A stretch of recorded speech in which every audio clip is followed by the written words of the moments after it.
Hey guys, what's going on? T Blake here. Today I'm going to teach you how to avoid some of the AAA replica or perfect replica, whatever way you want to describe it. Jordan 11s. You know, I watched a lot of videos on these replica Jordans or these authentic pairs, and the people that review them are like, oh yeah, you know, Rep Mall sent me authentic Jordans. It's like, how can a company that has the word replica in their name, you know, how are you buying authentic Jordans from them? But I mean, that's besides the point. Really, what this video is about is to protect the people. If you are buying replica Jordans to wear them, I don't care at all. If you're buying replica Jordans to throw them up on Craigslist or eBay and make a quick buck off someone, that's just fucked up. I mean, and that's really what it comes down to. That's what this video is about. It's protecting you guys that are buying these, and there's some easy things that they always get wrong, that they'll always fuck up, that are really easy to spot. So I'm going to show you that right now.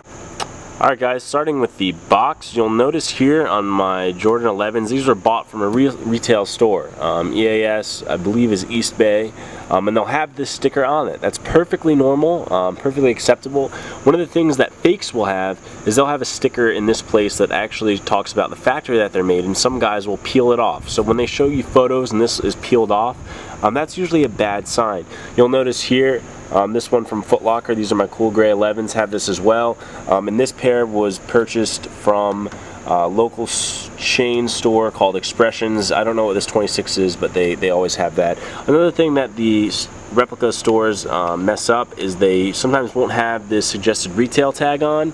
That's definitely a red flag, especially if you get a box and it doesn't look like it's been ripped off, it's just completely absent. You'll notice this authentic pair also has the suggested retail tag. And then I'm going to focus in right now. If you guys want a full screen, make a screenshot. This is what the label looks like. Notice the consistencies with the number 1. Replica companies tend to mess up the number 1. They have a hard time getting it right.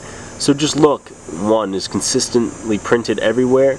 And you know, when you're buying, just ask for a picture of the label. It'll definitely help, and just check out that number 1. Make sure it's consistent. Okay, something that the replica pairs do have, and they have been getting right, is they have the plastic shield. It's kind of cool how reflective it is. This is the authentic pair. Obviously, these are all the authentic pairs. And some of the fakes, you'll notice, see how this is just a perfect color? It's all consistently one color. They'll be like dyed, and the dye will start to rub off a little bit. And one of the things to look for is in the paper. Ask for a photo of the paper. It'll actually stain the paper. Same with the Bread 11s, that red plastic shield will stain the paper. It might even stain on the shoes a little bit. That's a red flag. No Jordan production, official licensed production, has done that to the paper. So that's definitely something you want to look out for. Okay, now for another awesome tip. These Concord 11s are dead stock. You might be saying, well, why are they yellowed? Well, yellowing doesn't just occur from wear, it occurs from age as well. Anyone that's owned a pair of OG shoes that have icy soles know they know that over time they yellow. So if you get a pair of dead stock Concord 11s that are in perfect condition and they look like they just came off the factory production line, that's a red flag.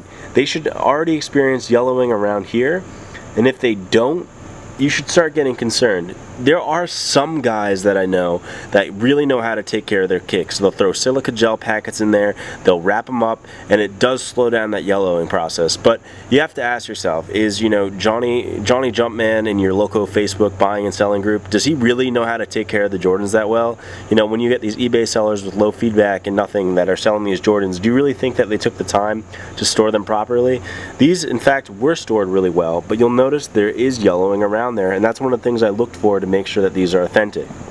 Another thing you can do is if you have the opportunity to have these in hand or you meet up, the Phylon right here should be stiff.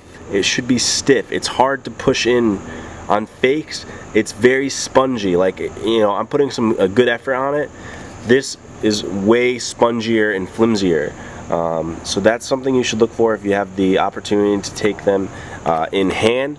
Another thing that you'll notice, if you ask a seller for a shot like this, the inner lining around the cuff here will, like, see how here it's just nicely kind of bending. It'll kind of be crinkled, almost like this. Something like this, where it makes like a U shape in a spot that it shouldn't. The liners tend to get crumpled up a little bit, and it's not really consistent manufacturing. Last and most important thing is, what's that in there? That's a size tag. Fake companies always forget the size tag. They don't put them in here.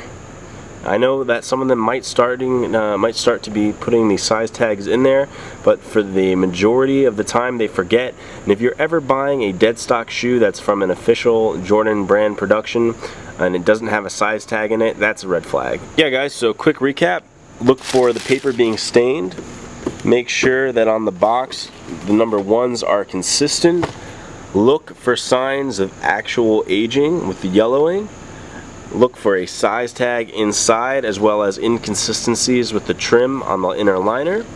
And stay safe. If something seems wrong or the price seems too good to be true, it probably is. If someone actually has a pair of authentic Concords that are dead stock with receipt, you're looking at about $300 to $350, maybe a little bit more. If someone's selling it for less than that, $250, $225, it's too good to be true. If you're really looking to buy the authentic, the real deal, just don't jump after those quick and easy deals that are just too good to be true. Guys, I hope this helped. If you guys have any tips, let me know down in the comments. That goes a long way. And in the meantime, like this video if you enjoyed. T. Blake signing out. Peace, guys.